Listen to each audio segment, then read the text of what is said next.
What else you got? 10-carat white gold created emerald 4-leaf clover pendant, 18 inches. Oh. Well. Here's something that looks like it's for a little one. A Leverett quilted barn baby snowsuit, size 3 through 12 months. Mm. Looks like they would definitely be warm in that. Yeah. What else do we got? Got a Black Mountain anti-burst exercise stability ball with pump. That just sounds really scary. It's good that we're live, aren't we? God damn it. Welcome to Andy Reads Amazon. That's gonna be our new podcast. Is that what we're gonna do? Yeah, we just like we read the reviews on Amazon for things. Haribo sugar-free gummy bears. What is the point of that? That would be great. I would totally love that. What is the point of a sugar-free gummy bear? It gives you the shits. That's what if you go to, have you gone to the reviews? Have you seen those reviews? Google Haribo sugar-free gummy bears and read the reviews. They're hilarious. Like it's even better than when the last presidential election was going on and all the Amazon reviews for binders were hilarious. This is even better. All right. I'm gonna look it up right now while you're getting things set up. Haribo. It comes up. The very first thing that comes up when I start typing Haribo is that. I'm ready. If you're ready, I'm ready. Hang on. Let me read one review. As we approach 8:00 p.m. Eastern Time. It all started the day prior when my sugar tooth persuaded me to eat 2 handfuls of these sugar-free delights. Fast forward 15 hours. Why would his sugar tooth want sugar-free? I don't know. Fast forward 15 hours, 23 minutes, and 44 seconds, the world shook. All hell broke loose inside of me. A sudden headache, my skin began to perspire, and something tore across my abdomen with force enough to make me latch onto my couch with both hands and let out a sheer cry that sent my dog retreating into the bedroom. She probably knew the battle was already lost. I tried to make it for the bathroom, but the pressure was so intense I had to wait it out on the couch until a lapse in the gut bursting occurred and I regained control of my muscles. It took only moments before the volcano Mount Anus had blown its top. The air quickly turned poisonous from the methane and sulfuric fumes it spewed forth. Violence and terror are understatements of what happened in the next 45 minutes. I sustained third-degree burns from contact with the lava that flowed abruptly from my bowels. My blood pressure was at record levels, and my body mass was reduced by 4 pounds. After ample ventilation of the crime scene, I quickly took a shower and changed my clothes because the powerful fumes had soaked through the fabric and into the skin. I almost had a mental breakdown in the shower after realizing those little gummy bears had nearly defeated such a man that I thought I was. I can now hardly bear to look forward through the night terrors and PTSD that will come from this horrid event. There you go. There you go. They're all kind of gems like that. Apparently. Oh, hey. Still kind of have a cold, so. Turtle Beach. There we go. Speaker. Did you figure? I'm good. You figured out your levels? I got my levels up. I'm ready. You twiddled with your knobs? I twiddled with my knob. Twiddled with my knob a bit. You ready to go? All right. My cocking is up not very good, but not at all. My not as bad. Not as bad as Dick. Fine, Not as bad as Dick Van Dyke, but that's true. That's true. Oh, it's a jolly holiday with Mary. Oh Christ. Episode 180. Oh, 20 more till we pot fade. The 200 would be a great number. I think 200 would be a great number. I think. To just stop? Yeah, just stop at 200. Let's just stop at 200. We'll make it the best episode ever. We'll bring all our hosts back, and we'll have madness. Wow. All but one. Anyway. All but one. Did one die? Long story. Anyway. Okay. Episode 180. 3, 2, 1. Record. This week's episode of The Rundown is brought to you by Eric Rowan's Mensa. Can you solve a Rubik's Cube without taking the stickers off? Are you an expert vintner? Can you determine different types of trees from very far away? Do you hate bullies? If you answered yes to all of these questions, you're the perfect candidate for Eric Rowan's Mensa. Apply today at BigRedHatesBullies.com. Better than Menzies, I guess. I hope we don't actually have to register that domain name, because you might have to do that. Ooh. That'll be our official website. I have already incurred many costs with podcasts. I feel that another domain is not in my best interest. BigRedHatesBullies.com, the homepage for the Rundown Wrestling Podcast. Oh, that'd be so amazing. So the Slammies are next week. Oh. Who have you got for worst gimmick of the year? Ooh, is that an actual category, or are we just shooting right here? We're just gonna shit all over people. That's what we do. All right. Worst gimmick of the entire year. Fuck. I don't know. That's a rough one. Who do you got? My issue with this is it's not because of where it ended up, but Damian Sandow acting like other people before he ended up being the Miz's stunt double kind of ranks up there with me, because it just pissed me off because I like Damian Sandow. But the way that it's ending now, I'm totally in favor of. We also had Ryback this year. What else? My two are going to be Los Matadores and Corporate Kane. You mean Burnwing or Shyster? Yes. Okay. Let's get to the rundown! Indeed. Burnwing or Shyster. I'd forgotten about that nickname until last week. That's fantastic. Yeah, fantastic. I'm going to Google worst gimmicks in 2014. Okay. Clack, clickety clack. Of the trains on the track. Let's get music. Worst gimmick matches. Saying more over the course of 3 hours than the anonymous Raw general manager. Oh Lord. It's episode 180 of The Rundown. My name is Adam. I'm your host, and it is Wednesday, December the 3rd, 2014. Joining me this week, Googling as we speak. I am, and I found one in the last 10 years, so it's not working so well. Hopefully not taking a leak. Not that I know of. I can't think of any other words that rhyme with eek right now. Andrew is here. Hey! How we doing? I still kind of have a cold. I'm not gonna lie. Still kind of have a cold. You should stop that. You should just tell your body quit being such a pussy and just man up and get healthy already. Yeah.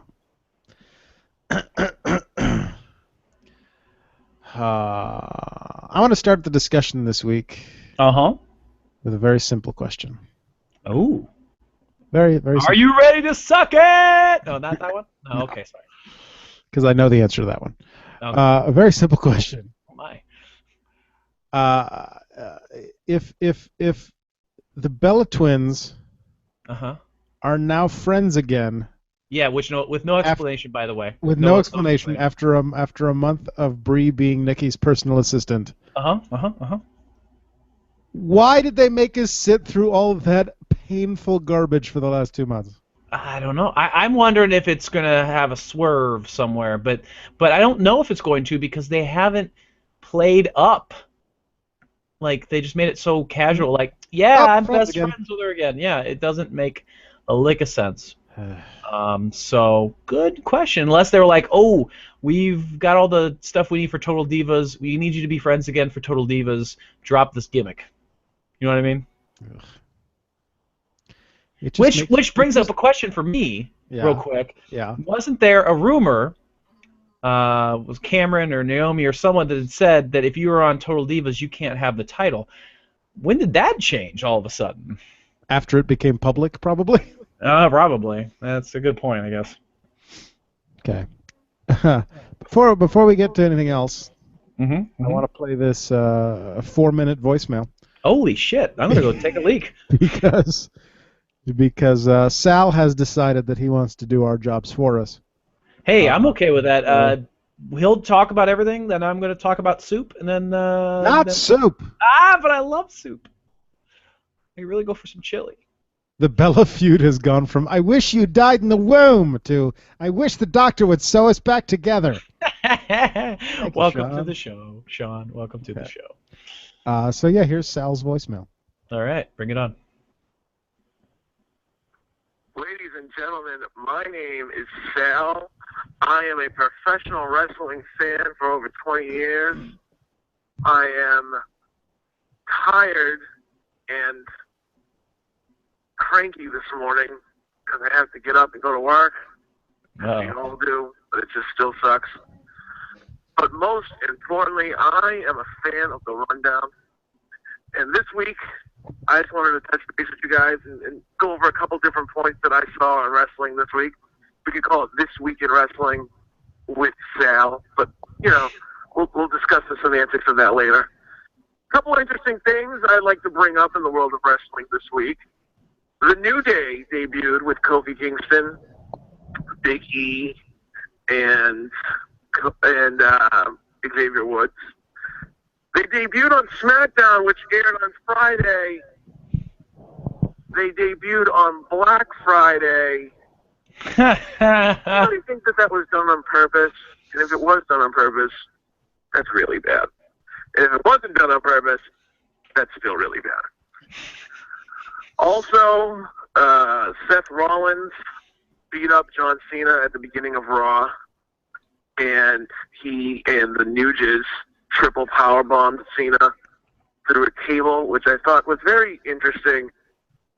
And I'm interested to see what you guys think of who is going to be Seth Rollins' next feud after John Cena, because they have a couple options. Are they going to go with Randy Orton, or are they going to go with the guy who's been calling him out, and that is Roman Reigns?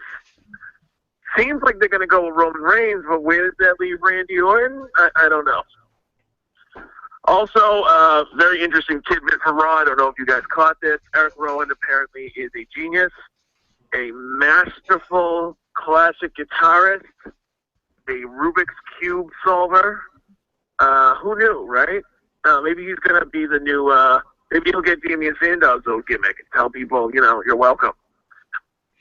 And one other thing from this week in wrestling that I wanted to mention, The Miz was on commentary making comments about Naomi, Jimmy Uso's real-life wife.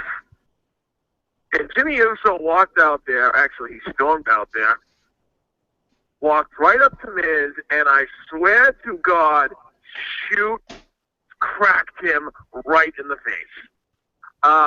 Either Miz is the best seller in the business today, or Jimmy Uso legit cracked him one. Go back and rewatch it if you guys didn't see it.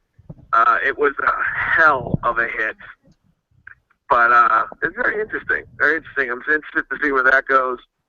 And finally this week, CM Punk broke his silence on Thanksgiving and told us everything that was wrong with the WWE and everything that we expected it to be wrong with it. If you guys didn't hear it, it's on YouTube as well as some other podcasts, which I shall not mention in fear of getting sued. It's a great interview. It gives his account of the story from day one till the night after the Royal Rumble. And it's very interesting. Very interesting coming from a man who I believe is telling the truth, not somebody bitter, but somebody who has taken enough time from when he left to actually give us an accurate account. Didn't know if you guys had heard it. I wanted to talk a little bit about that. And other than that, I will see you guys next week, or I will talk to you next week. Have a good week. Several thoughts, but two things that come to my mind initially. Yeah. Number one, okay, I guess these 2 points are coincided. They're kind of the same thing. Either Sal needs to come on and guest host with us sometime, because that'd be fun. He was supposed to guest host at one point, but then realized he needed a microphone to do so. Oh, yeah, there you go. Or he needs to do this every week, because now I just wrote down all those points. Man, we could talk for like an hour. And we didn't have to do shit. I had most of those points on my notes already. See, we don't have to. We don't even have to make notes. We can be lazy. And if he doesn't call, we'll just talk about soup. Sorry. Anyway, so, Okay, let's run down. Let's run down. Hey, look at that. Look at that. Like that? That was nice. The list that he got. I definitely want to start with the New Day. And I want to get your thoughts on the New Day. I thought that was a clever, but something I had not thought of, the Black Friday thing. That never crossed my mind once. I had not noticed that either. No. But I do want to say that I did not see them debut on SmackDown. I only watched part of SmackDown, but I did watch them on Raw.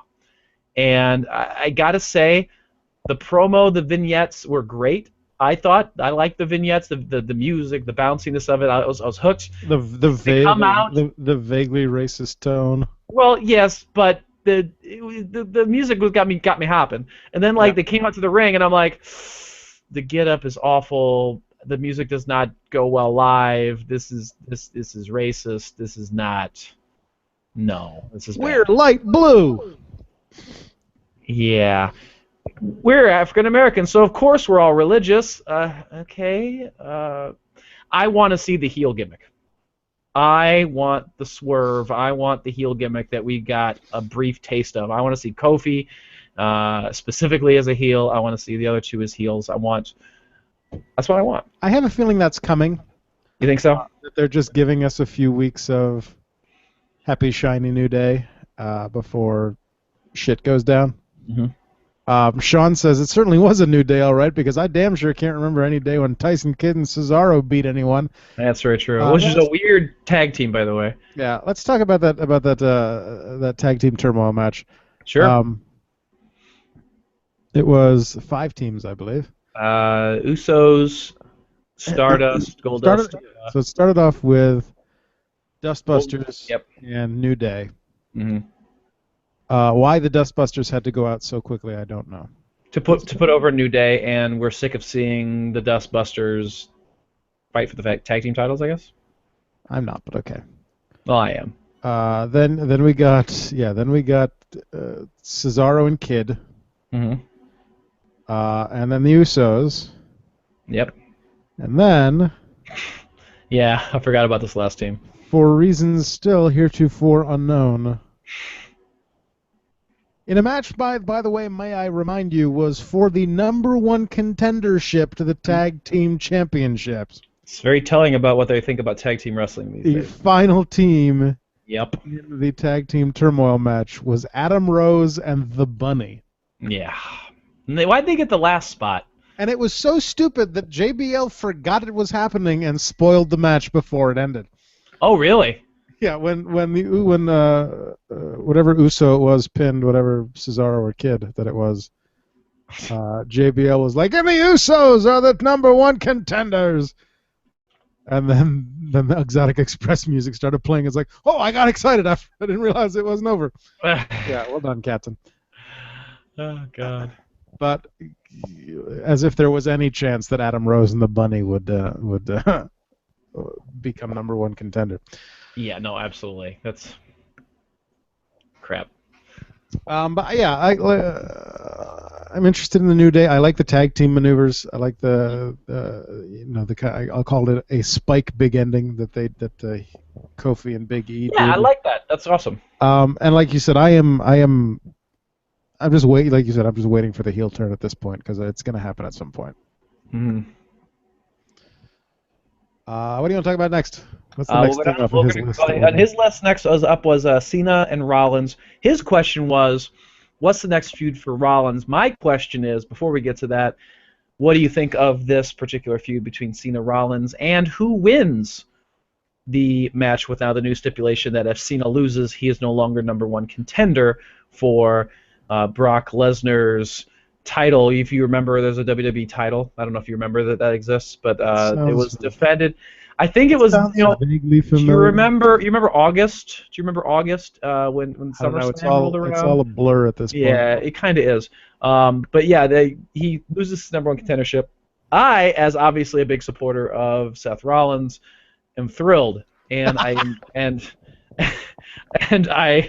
oh my God! I just heard that comments too. But I'm thrilled. We'll get to that comment in a second. But when we get to Mr. Punk. But yeah. I'm absolutely thrilled that they're pushing Seth so much. I think that they're really believing in him as probably the top heel right now in the company. Absolutely. Which is awesome. is fantastic, and I think that it'll be a good match between him and Cena. It'll be a good match, but I feel that the stipulation now basically already guarantees who's going to win at TLC. Well, you say that, but I don't know though. Are you saying that because now it means that Cena will win? Yes.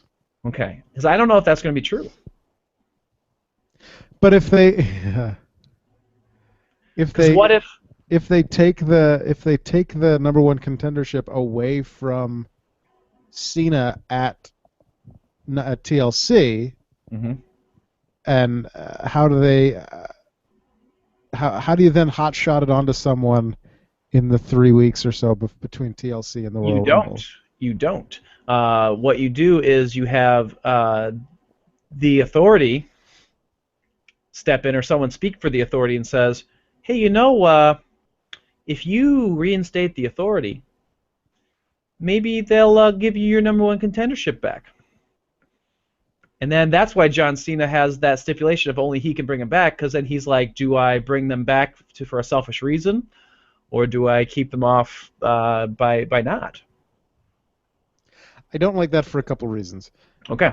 I don't like that because it just kind of takes a dump on the entire Authority thing that's been happening before, because we spent so much time and effort, especially in at Survivor Series, getting rid of them to bring them back 3 weeks later. True. I suppose that's right. But I mean, I guess you could drag it out. But I don't know. When are we going to see Brock next? I mean, yeah. I mean, hopefully we'll see him at least. We'll see him at the Royal Rumble. You would hope he'd be at the Royal Rumble. I would really hope so.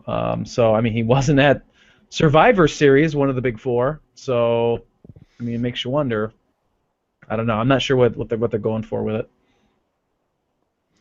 So, and also I don't think Cena the superhero would give in to such a selfish act like that. So I don't think that would be. Yeah.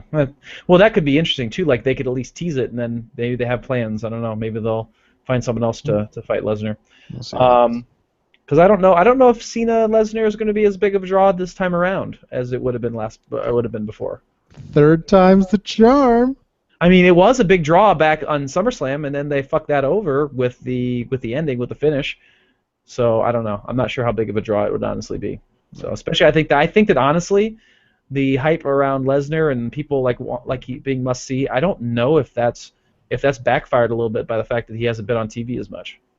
Yeah, they're starting to bring Heyman back, which is good, because Heyman can, kind of work around that because he's good at things like that. So. Oh, that promo from Raw was right. fantastic. I mean, he was pushing the boundaries between what's kayfabe and what's reality and what people are saying on the internet.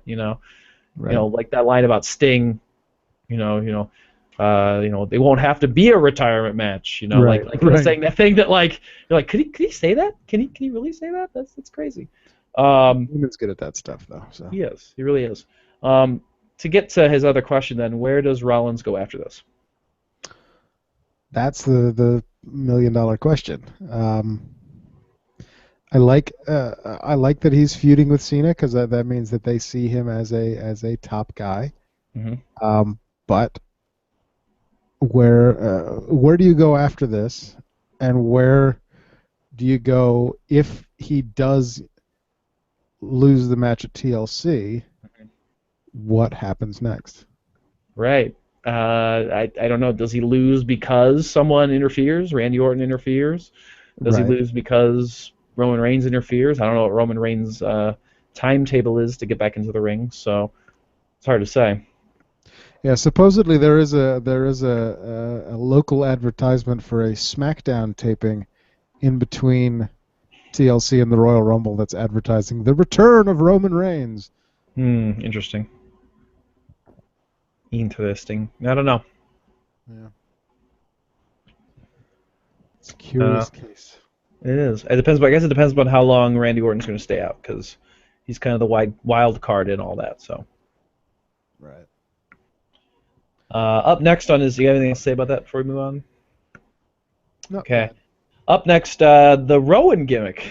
What do you make of the Rowan gimmick, the swerve there with the, you know, genius all of a angle? sudden he's a genius. Yeah, I I find it interesting that now one of the big characters in WWE is a high functioning autistic. Uh, Uh, yeah, Saul. But hey, maybe he can rebuild Bray's rocking chair. there you go. There you go. Maybe that's how Bray got the rocking chair in the first place. There you Uh, go. That's exactly what happened. Yeah. I like the alignment. I like that they turned one of them heel and one of them face, and I like the decisions that they made as to which is which. Hmm. I'm very intrigued to see where Eric Rowan goes after this Big Show thing, because nothing is going to come out of this Big Show thing. Nothing ever does come out of the because Big Show except for big giant turds. uh, I'd say we'll talk about that later, but we'll get to that next week. Anyways, um, hopefully, yeah. Eric Rowan, the childlike genius. Yeah, it's very odd to me. It's puzzling, and I don't know how to do a Rubik's cube. So there you go. I just turn it many times until I get lucky to get one side done, and I'm really excited about that.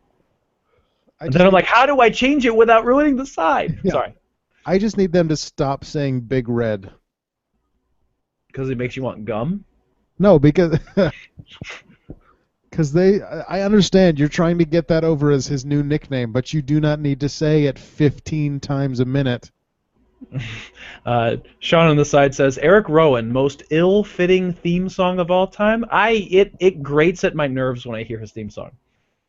It was weird at first, especially after the first time they both came out by themselves and they were using the same song that they were using before. But it's grown on me. It doesn't bother me anymore. I'm kind of with Sean. It bothers me. Like I hear it, I'm like, stop it. Stop playing that music. Stop it. The Titantron is fucking boring, if you've noticed that. Yes, the Titantron is nothing as cool as Harper's. Yeah, nothing cooler than your name written kind of looking like it's written on a chalkboard. Yep. And a picture of an alligator. Cheap to do, right there. No money in that endeavor. And he doesn't like bullies. So. Oh yeah, that too. Go anti-bullying campaign. Yeah. Yeah, pretty much. Pretty much. Sean says, I agree. No more Big Red. How about Booger Red? Ew. The demon from Death Valley? The nosebleed. The nosebleed genius. Now, if you keep your finger out of there... Maybe that's why. Was Undertaker famous for making people's noses bleed? Is that why they called him that? I don't know. Maybe. I'm still confused. Still kind of confused by that nickname. I don't know. I have no idea. I just want some gum. Up next, the Naomi and Jimmy Uso thing, which on the Hulu version, they showed the moment when Miz goes and talks to Naomi and says something about being, with Jimmy. They did not, however, show the scene where Miz gets jacked in the jaw. So I was really confused by that. Yeah, so Miz approached. Naomi was watching the tag team turmoil match. And after the match, Miz approached Naomi to tell her he had seen the music video that she was in. And gave her a card, right? And how good of a twerker she was. And he gave her a card for a producer that she could call that he was supposedly friends with. And then later on, during Damian Sandow versus somebody, Jey Uso came out and Miz was on commentary. And Jey Uso came out and smacked Miz across the face and said, "Stay away from my wife!" Was it legit? I doubt it. Total diva fodder? Total diva fodder and fodder to make some people hopefully care about the tag team title match at TLC between the Usos and the Miz's. But yeah, I wasn't. That was. Sorry, Sal, that was not a shoot. Yeah, because I didn't show that, so I was confused. I was confused, so. I guarantee it.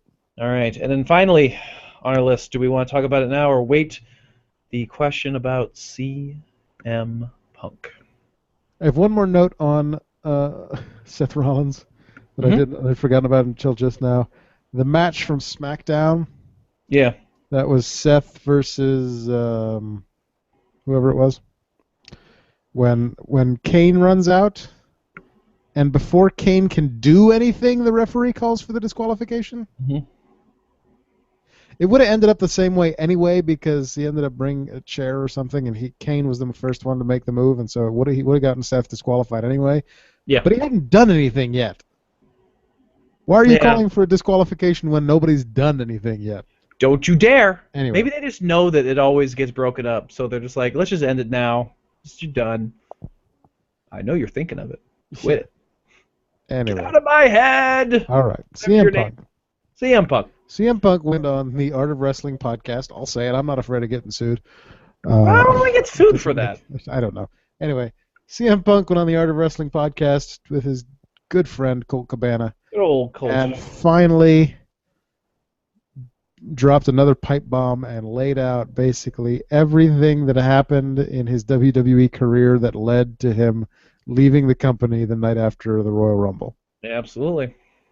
Including such wild accusations as Dr. Joseph Aman ignoring a staph infection in his back and telling him it was just something else. I don't remember what. Him being forced or coerced to work through multiple nagging injuries, knee injuries, rib injuries, etc., and not getting any time off. And basically just all airing all his grievances and all his dirty laundry right there on the Colt Cabana podcast. Yeah, no, it was from what I haven't listened to it yet. I don't subscribe to the Colt Cabana podcast, but I'm gonna subscribe just so I can get that episode at least. Yeah, it sounds like a pretty crazy bit of accusations, and I'm using the term accusations because how do we know if all that's true? It is one side of a story. Right, and unfortunately, it's one side of a story that you're never going to get the other side of. No, we never are, and because they mentioned it on the Steve Austin podcast that he did with Vince after Raw Monday night. Austin kind of pushed it a little bit, and Vince did mention that CM Punk being terminated on his wedding day was just an unfortunate coincidence. And he was sorry about it, and. But you're never gonna get the full story. We're never gonna get the truth in this matter.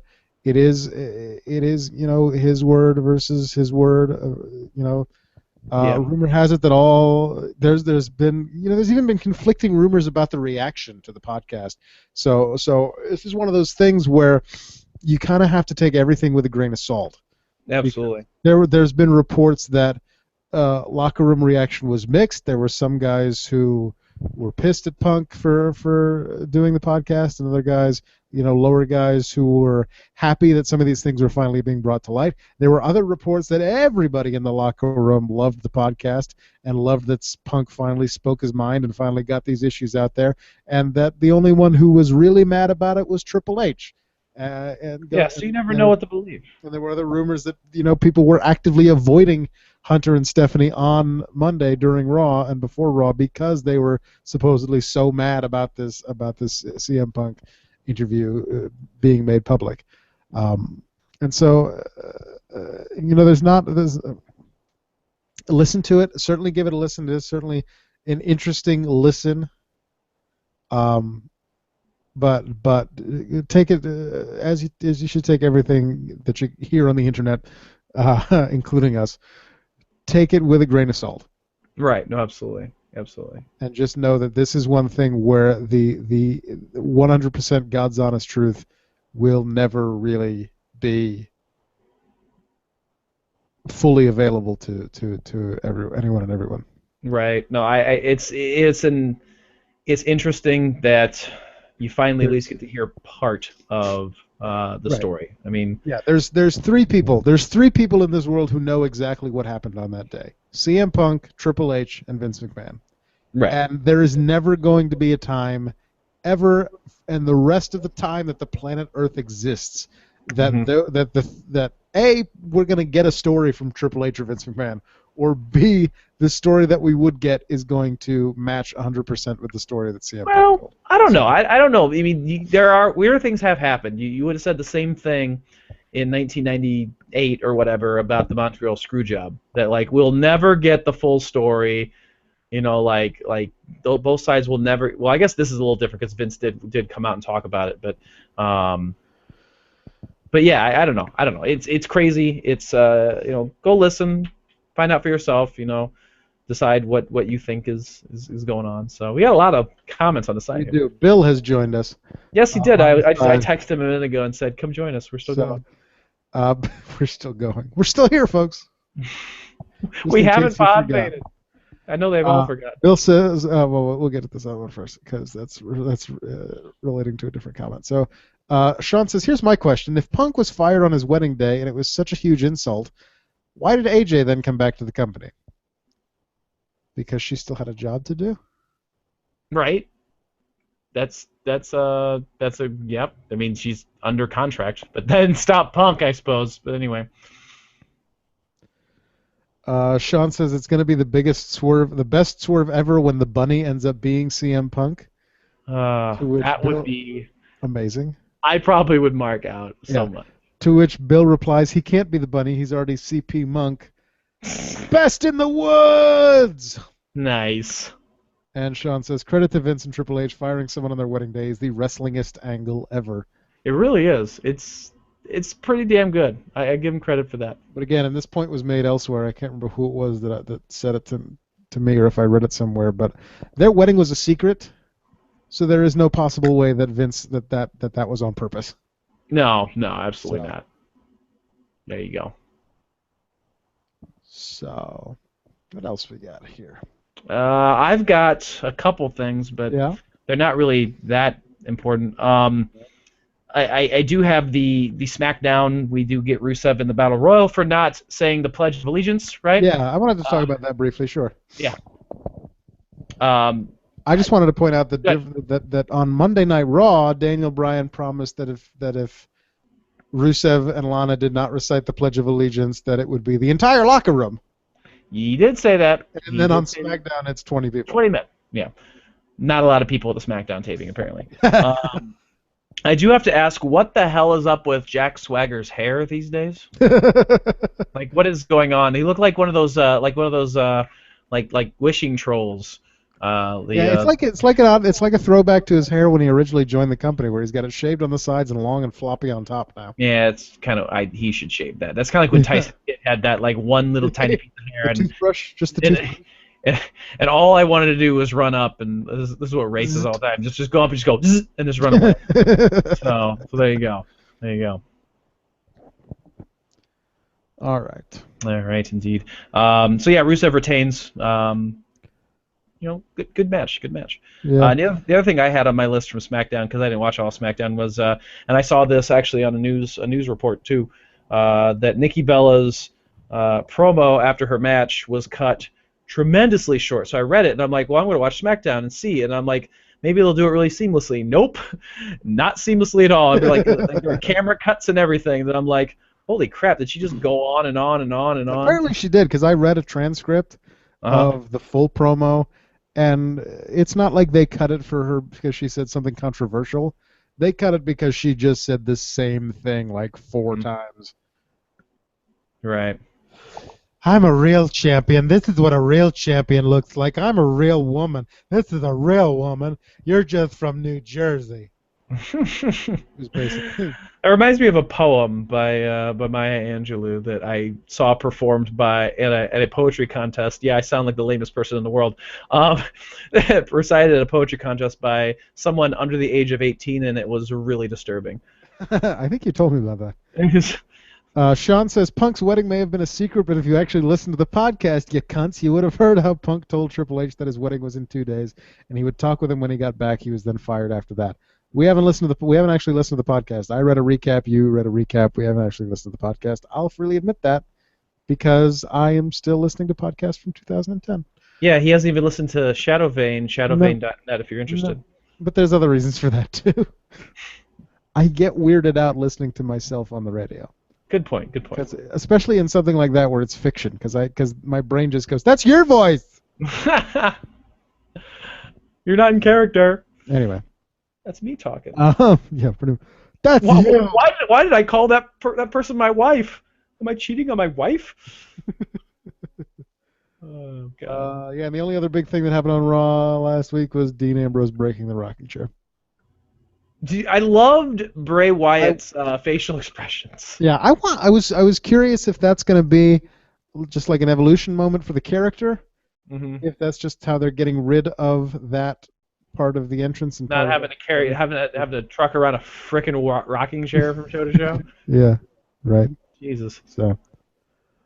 Or do they just go to Goodwill every like before the show and just find a rocking chair and something like that? It's like, crap, we don't have a rocking chair. Rocking chairs are us.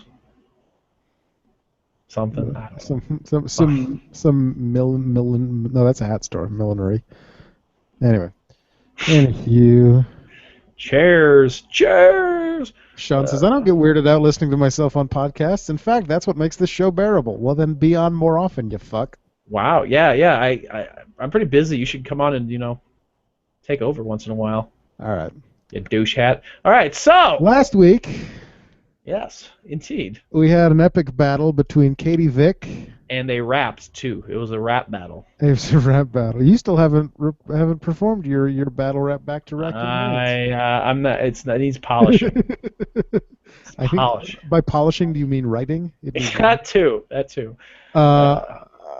And Katie Vick versus Draws Murders Hawk. The votes are tied. The votes are tied.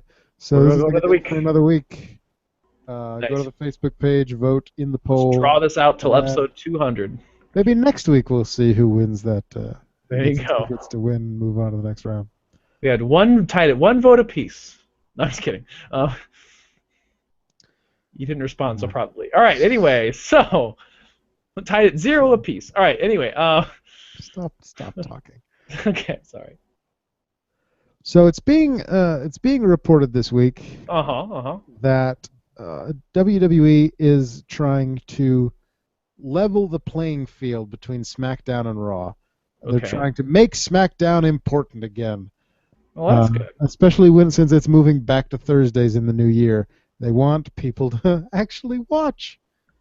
And so this is like I said, they want it to be can't miss show supposedly. And so supposedly a recent example is them making the announcement on SmackDown that if Team Cena loses, the members of Team Cena would be fired. That's supposedly a recent effort to make it a must-watch show because you never know what can happen unless you read the spoilers. There you go. And so I am in favor of this if it means that they actually devote more attention to SmackDown and actually actively try to make it a watchable show. I'm in favor of that. If it means they even go so far as to give it its own writing team again, and not just try to write the episodes on Monday after Raw has been finalized, that would be fantastic. You're gonna guess what? Your product is gonna get better if you do it that way. Surprising. Imagine that. Imagine you take time to write instead of doing it last minute. That's crazy to me. Bill says that the Rundown Showdown can't be tied at 1 apiece because he voted like 3 times. So. There you go. Rigged like the real elections. Hey, okay. As long as if it gets more votes, that's fine by me. So yeah, I am in favor of any attempt to make SmackDown or to try and make SmackDown important, because right now, and I've complained about this for a while, it doesn't feel like they care. No, it doesn't. I agree with you. Which, if they don't care, guess what? The fans don't care. Right. Hold that thought. Holding it. Vamp for like 5 minutes. What? I got to deal with something. I'll be right back. All right. God damn it! I hate when I have to do this. So let's. Oh man. Hey, Sean, Bill, give me a topic to talk about. Because I don't know what to talk about because I've run through everything on my list at this point. Oh man. So we've got. Give me a topic. I'm gonna wait. I'm gonna wait for you guys to give me a topic. Any topic. Although I'm sure we're probably like 40 seconds behind. Because I don't know. I could go. I guess I go to like wrestling news online and see like what sort of topics. Here we go. This sounds interesting. Kurt Angle. I'm gonna pull an Adam here and read directly what Kurt Angle had to say. So you know that Kurt Angle. There's been a lot of talk recently. He's nearing the end of his professional career. He doesn't know exactly what he wants to do. Does he want to stay with TNA? Does he does he want to go? Does he want to go and try to get with WWE again? There's been a lot of talk back and forth between those two things, and apparently he was on good old Pyro and Ballyhoo.com, aka the Vince Russo podcast, and on the VIP he did a little interview where he revealed about his talks and what he's ultimately going to decide. So let's just read a little bit of this, shall we? So it says at the end of this week's show, Russo said that Kurt Angle direct messaged him on Twitter, allowing Russo to announce that he will be going back to TNA. So there's your letdown. Your big letdown is that your Olympic hero, Kurt Angle, is going to be going back to TNA to finish his wrestling career, not going on to actually go back into WWE. And I've got to say that for me personally, I am a huge Kurt Angle fan. I've always been a huge Kurt Angle fan. I really enjoyed all the work that he's put in as a professional wrestler over the years, and I was really honestly hoping that at some point Kurt Angle could go on and get that final run in WWE, and it's not to say that it won't happen, that he doesn't have enough in him still, but I really do think that it is a shame that they couldn't work something out. Give him a part-time deal, bring him in. Can you imagine like the amount of mentorship you get from someone like Kurt Angle? Send him down to NXT, he'll work with the kids and really build up an amazing bit of talent there. So there's your big news story that was released, that Kurt Angle is indeed going to stick with TNA on its new network, with all those redneck Destination America, right? Comments on the side. Let's see, and I can't clear these because I don't have that power right now. Bill says baby pooped, which was probably true. Bill also says bring back Josh, then fire him again, which I think would be funny, but there you go. Bill also said WWE Know Your Role 2nd Edition, any game of the year. I don't think that's confirmed that the WWE Know Your Role was in any game of the year. I could be wrong. However, I do think that the any game bringing, I think we should role play that sometime. Totally, just play a game of Know Your Roles and just bring in some of the hosts and have a good time. Sean says, Bill, there's no need for you to call Adam a baby. That's gross. That goes back to our pre-podcast discussion of Haribo sugar-free gummy bears, which if you want to hear that, you can go check out Amazon. Just go to Haribo sugar-free gummy bears, as well as just going back, to the very beginning on the old YouTube version. Sean also says, if they don't care, the fans don't care. A synopsis of both SmackDown and the Rundown. So thanks for that, Sean. I do care somewhat. I'd like to think I care a little more than Adam, but yeah, there you go. So yeah, Kurt Angle, going back to the story, going to TNA again. Yeah, it's interesting. You can actually listen to that announcement live, on the podcast. Okay, Vince Russo's podcast, not live on this podcast. I guess you can too, but pyroandballyhoo.com. So we're still waiting on Adam. He's still dealing with something, so cleaning the crap out of his drawers. So let's Google something and let's talk about something. Do you have any more things on the side? Anyone? Any takers? No? Okay. Let me run down the 10 worst gimmicks of the past 10 years. I was Googling this earlier, trying to find the worst gimmick in the opener for this year. But this is the worst 10 gimmicks over the last 10 years. We'll see what you think. This is according to the Bleacher Report. And in at number 10, we've got Deuce and Domino. Good old Deuce and Domino. Any tag team that has the term Deuce in it is not going to work. Although it probably is Adam's favorite right about now. Up next, number 9, We the People, which I would totally agree with. I don't particularly care for that storyline, that gimmick. So there you go. Number 8, the Spirit Squad. Love me some Spirit Squad, but I guess Mikey, Nikki, and all of them just didn't work out. Bill says foot fetishes. Why? I don't know. Number 7 is the Boogeyman. The Boogeyman with gross, nasty worms coming out of his old mouthpiece there. Number 6, Raw GM AJ Lee, which I'm okay with them putting on the list because, it wasn't very good. Number 5, Shelton Benjamin's mother, which I completely disagree with. I love me some Shelton Benjamin mama. Number 4, the Zombie. If you remember that, then I'm sorry. Number 3, Lord Tensai. Although I disagree because I thought Tensai was a good gimmick. 2, Eugene. Hey! And number 1. Okay. Care to make a guess, Adam, that you've returned of the worst gimmick of the last 10 years of those people? What is the worst gimmick? I don't know who those people are, but... the people that I mentioned. I only caught the last half of the list. Okay. All right. Number 1, worst gimmick of the last 10 years.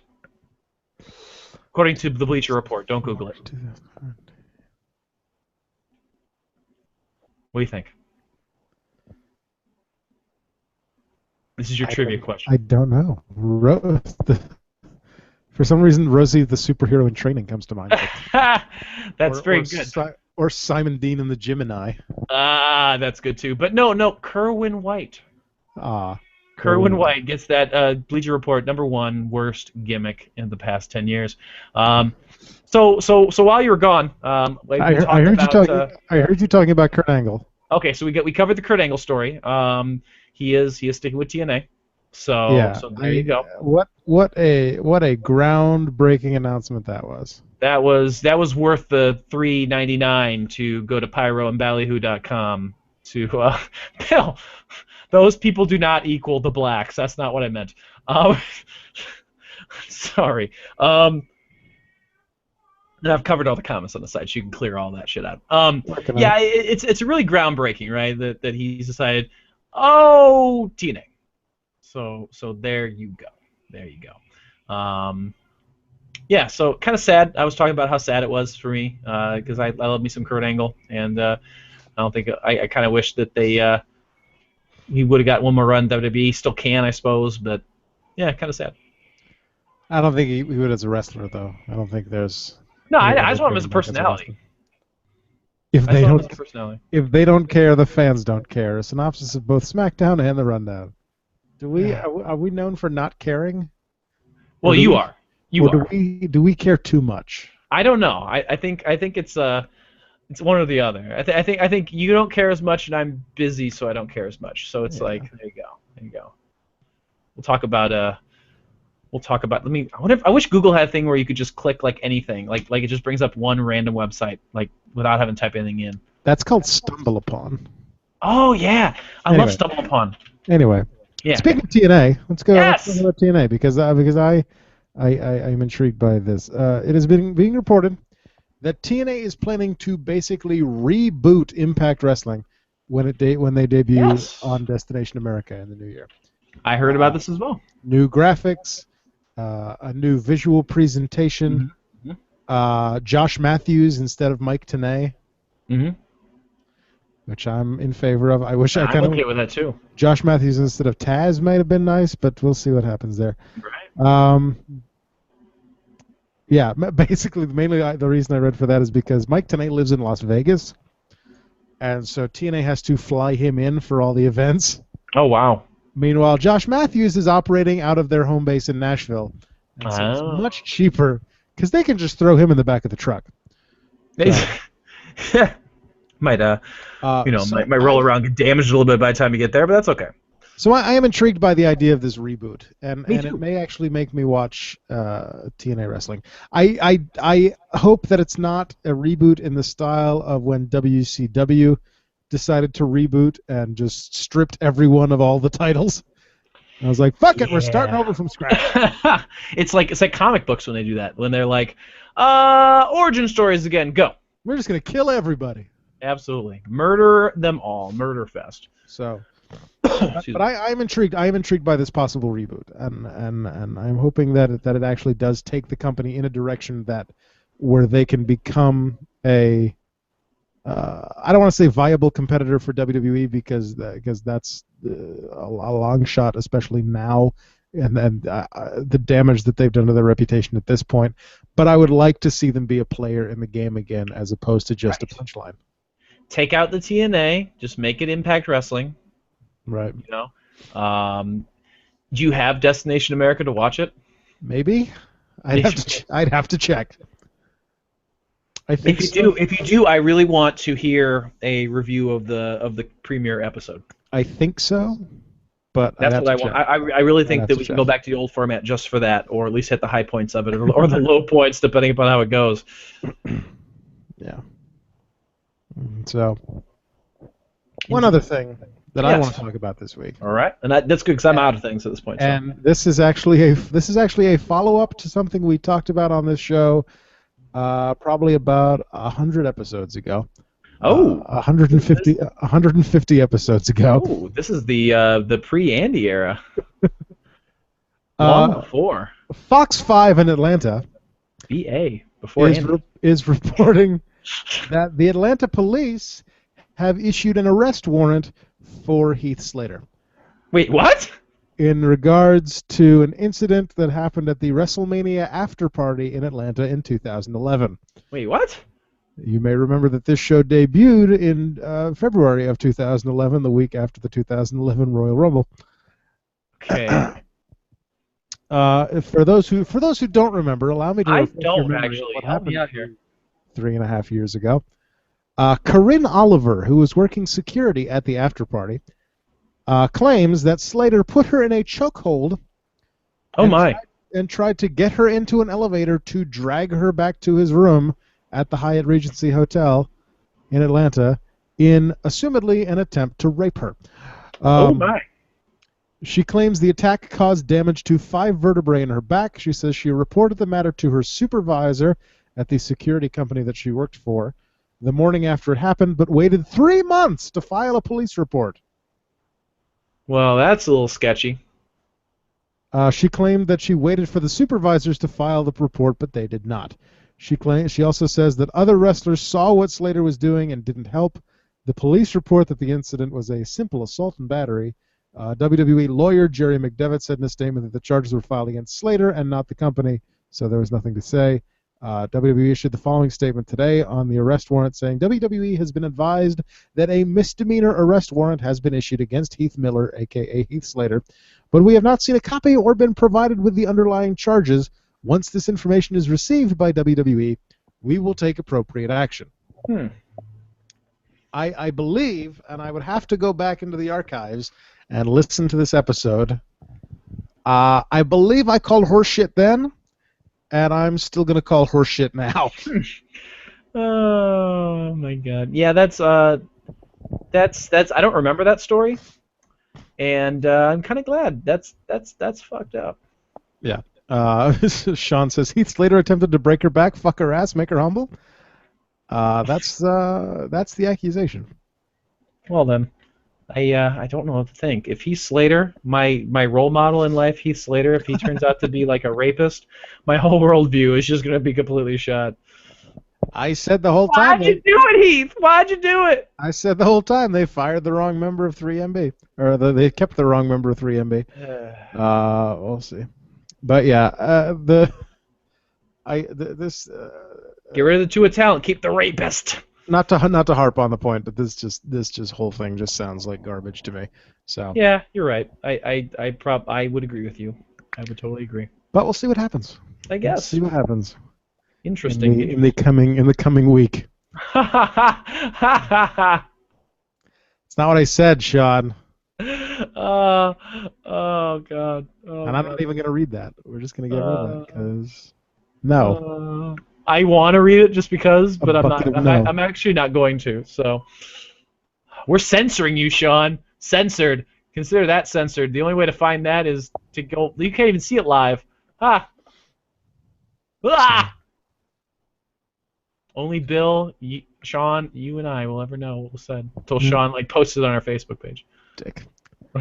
My wife just sent me a text message that says, "Stop joking about sexual assault." I want to say that I am not joking about sexual assault.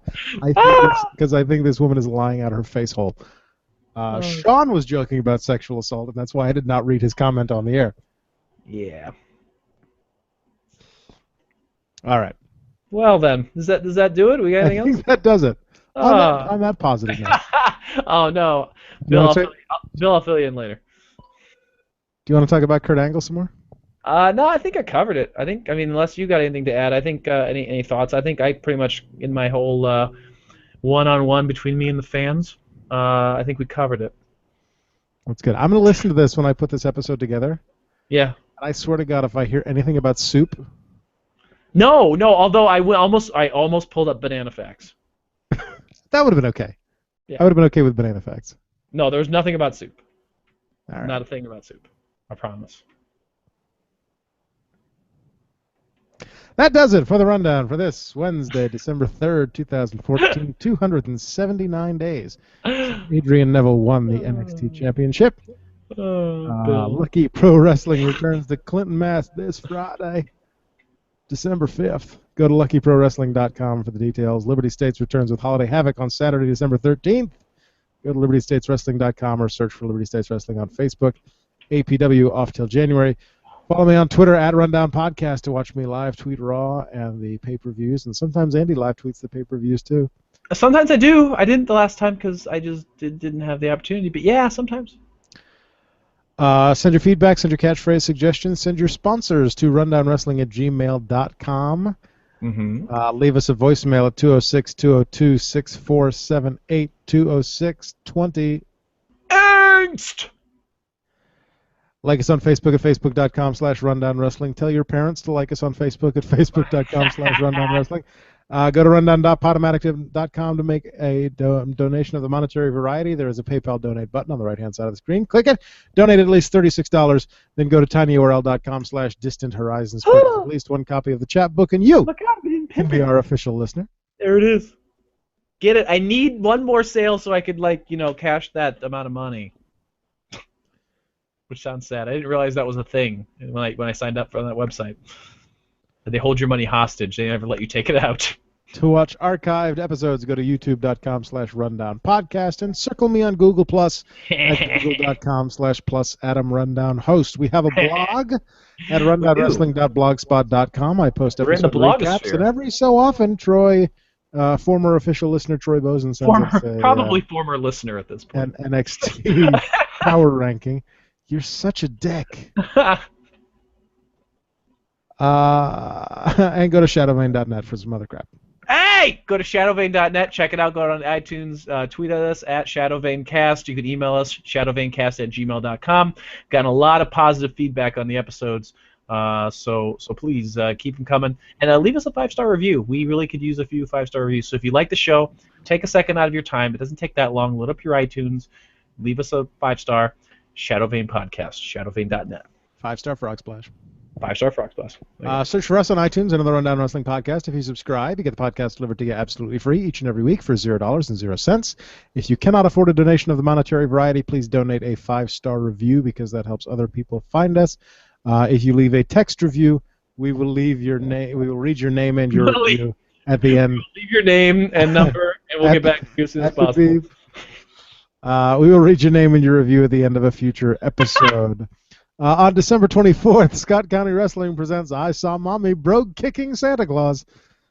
That is actually incorrect. It is actually December 12th, Seasons Beatings. Is what this one is. Because that's not cliched enough. Yes. Our official winner of the mask will be wrestling for the SCW World Heavyweight Championship. That show. Really, it's a World Heavyweight Championship. Well, the SCW Championship. I don't think it's World. It's SCW Championship. Scott County Wrestling World Championship. We are also on Stitcher at Stitcher.com or the Stitcher app on Bitch your your mother. iOS or Google to Android device. Again, the Rundown Wrestling Podcast also free, but you don't have to download anything but the app. You get your. You got to sell your soul though. You can listen to Firstborn child. Sorry, Adam. I'll be taking stream from tens of thousands of podcasts, but why would you listen to anyone other than ours? Good point. Thanks And to Shadow Deacon Brown for the logo. Thanks to everyone for listening. Thanks to Sean and Bill, kind of, for chiming in on the side. I appreciate it. We actually have people. They're listening. They're validating our existence. If no one listens, we cease to exist. I don't know. It got a little weird at the end there. I heard they changed it from Seasons Beatings to Violent Night. That's More, clever. that's at least more. That's Sean. That's far too creative. That really is. That really is. Yeah, because Full Force Explosion Diarrhea or whatever that one show is called is so creative, as Bill called it. And Bill also says he's still the undefeated SCW Quad City champion, which is very true. He is. Nice. There's a story behind that. Don't worry. Yeah, I was gonna say I didn't know Bill was a wrestler ever. Yeah. Oh, so I'll tell the story now because it's kind of funny. Because might as well. Whatever. We got time to kill. Yeah. Why not? So that was back when I was doing commentary for the show. People used to come out and watch and enjoy and whatever. We don't really go that often anymore, unfortunately, because we just don't have time. But we'd finished up a show. I was getting ready to leave, and I was getting ready to leave with Bill and some other people. And I open up my car and I'm doing stuff, and they go to the car, and I hop in, and I'm like, all right, ready to go? Bill is wearing the Quad City Championship belt around his waist. And I'm like, what are you doing? And he's like, I'm the Quad City Champion. How did you get that belt? I found it. It was on the grass. Give me that back. No. Give me that back. No. I need the belt. I need to take it in. I'm the Quad City Champion. Take it from me. It was a hilarious moment. That sounds about right. Because someone had left it in the grass somehow. And I don't remember who was champion at the time. I don't remember who was champion. I just remember. And from that day forward. From that day forward, there was no Quad Cities champion in the SCW because I made him take it back. Take it back. He got really upset at me. He holds a grudge till this day. Sean says, "Was the Quad City title ever held by Gix?" I don't believe so. I don't believe Gix was ever. Maybe Tyler Black, but I don't think Gix was ever Quad City champion. That's a wasted opportunity there. It was. It was. Thanks to Andrew. You're so welcome. God, I bring so much joy to this podcast. And thanks to I Fight Dragons at ifightdragons.com for so the thankful. theme song. Thanksgiving is already over. Next week! Oh! Sorry, I startled easily. Predictions.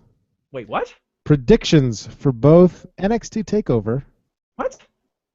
No? Am I wrong on that? Is it really already the pay-per-view? There's no way. Yes, because next week is the 10th, and our Evolution is on the 11th, and TLC is on the 14th. Next week, predictions. Wait, TLC is on the 14th? Yes. Why? Because. It's been like 3 weeks. It'll be like 3 weeks between events. That's what they said. In 3 weeks, TLC. I don't schedule these things. Well, that's stupid. Predictions for NXT TakeOver, our Evolution, and TLC. Plus, Eric Rowan will teach us how to whittle a beaver from a block of wood. I don't know if we could do that live on Google Plus. Whittling beavers sounds dirty. We'll see what happens. All right. And as always, dark. Jacob, good night. And good luck. Sorry. I got super excited there. Sean also says, when will Scott County be doing 8 crazy fights? Ah! Clever. I'm gonna end it on the choke because I think the choking is the best way to end that episode. Are we done recording? Yes. Yes, okay. We are. Stop. Sean is getting me in trouble with my wife. Oh. Oh. Because now Emily thinks I was making fun of sexual assault. Oh. We weren't though. That's totally a Sean thing. It is totally a Sean thing. And she just said something to me, but I can't hear what it was. She says I want a divorce, probably. This is 180. I'm taking the baby. Welcome to the post show, ladies and gentlemen. This is what happens when we do this podcast so late. It's only 9 o'clock. It's 8 my time, so I guess it's not that bad. But still. Yeah! Woo! Converting! Converting! Audio is so converting! I'm not sure what song that was a reference to. The choking is the best way to end. Also a famous quote from Chris Benoit. Good night, everybody. Tip your waitresses. Try the veal. What? I don't think we can top that. I don't know. I don't think we can. I think we've peaked. I think we've officially peaked. The only organ still warm in a choked woman? My dick. Oh God. Damn it. God damn it. I You stand corrected.